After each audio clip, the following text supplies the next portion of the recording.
noite, estamos de volta aí com a resolução. Rapaz, eu esqueci o nome dela, vou olhar aqui rapidinho.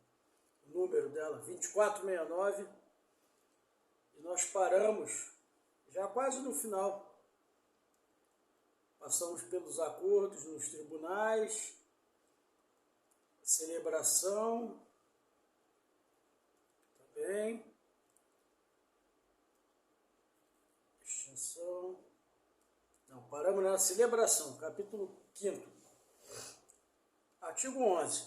Caso seja cabível o acordo de não persecução civil, o investigado será notificado para comparecer em local, dia e horário determinados, devendo constar expressamente da notificação que deve se fazer acompanhar de advogado ou defensor público.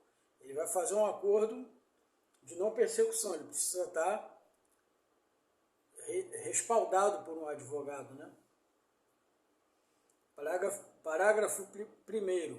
As reuniões e tratativas deverão ser registradas em ata ou em meio digital e conterão informações sobre a data, o lugar, os participantes, bem como breve resumo dos assuntos discutidos. Parágrafo 2º. Os atos referidos no parágrafo anterior poderão ser realizados por videoconferência ou outro recurso tecnológico de transmissão de sons e imagens em tempo real. Cada vez mais a coisa está se encaminhando para isso, né? Parágrafo 3º. A ausência injustificada na data e no horário fixados poderá ser considerada como desinteresse do investigado na celebração do acordo. E aí perdeu, né? Parágrafo 4º. O procedimento de negociação terá caráter público, ressalvadas as hipóteses legais de sigilo ou em razão das peculiaridades do caso. Mesma coisa. A regra é a publicidade. O sigilo é a exceção. O membro do MP deverá, nos termos do artigo 1º do parágrafo 1º do artigo 17b da Lei 8429, cientificar o ente lesado para que se manifeste sobre a celebração de acordos de não persecução civil, principalmente a respeito do montante de danos a serem reparados, não se exigindo, contudo, sua aquiescência como requisito de validade ou eficácia do ajuste. Ou seja, o ente lesado, ele vai ser chamado lá, vai ser cientificado, vai dizer como é que ele foi lesado, o que fizeram com ele, qual foi o prejuízo que ele teve, o montante, mas a aquiescência dele, a concordância dele ou não importa para o acordo ser celebrado. Ele pode falar assim, eu não quero que seja feito o acordo, mas se o MP decidir fazer, em acordo com quem praticou lá a improbidade administrativa, vai acontecer independente da aquiescência, da concordância ou não do lesado.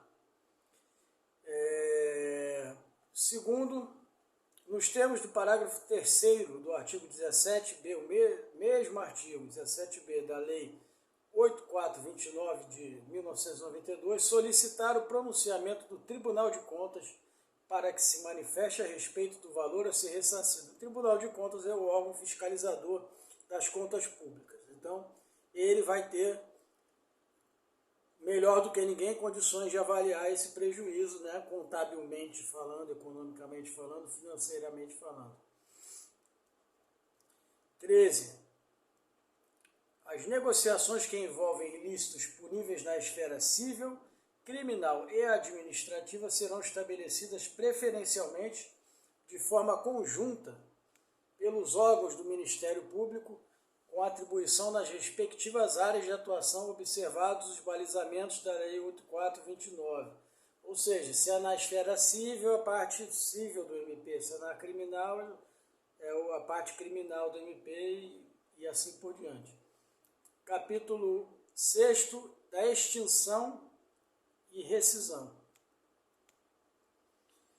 Artigo 14. Homologado o acordo de não persecução civil em juízo, será instaurado o procedimento administrativo destinado a acompanhar o seu cumprimento.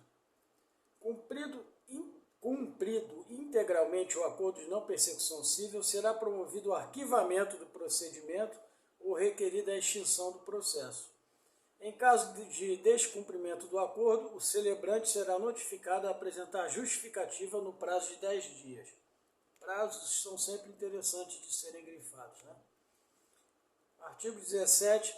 Não acolhida a justificativa, o descumprimento do acordo, ainda que parcial, acarretará o vencimento antecipado das medidas convencionadas em sua totalidade, devendo o órgão de execução do MP promover a execução do título, inclusive da cláusula combinatória, ou, na hipótese de acordo de colaboração, requerer, se for o caso, a rescisão do ajuste junto ao órgão homologador, retornando-se a investigação ou processo para a continuidade da persecução.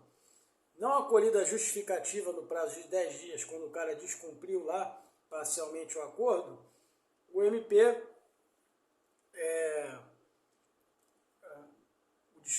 não acolhida a justificativa, ainda que parcial, acarretará o vencimento antecipado das medidas convencionadas, ou seja, está quebrado o acordo em sua totalidade, devendo o órgão de execução, que era quem estava promovendo, cuidando disso tudo, né, promover a execução do título, inclusive da cláusula combinatória, né, da pena que foi combinada, ou, na hipótese de acordo de colaboração, requerer, se for o caso, a rescisão do ajuste. Acabou, não tem mais ajuste. Você vai ser processado, vai sofrer persecução civil ou penal, retornando-se à investigação ou ao processo para a continuidade da persecução.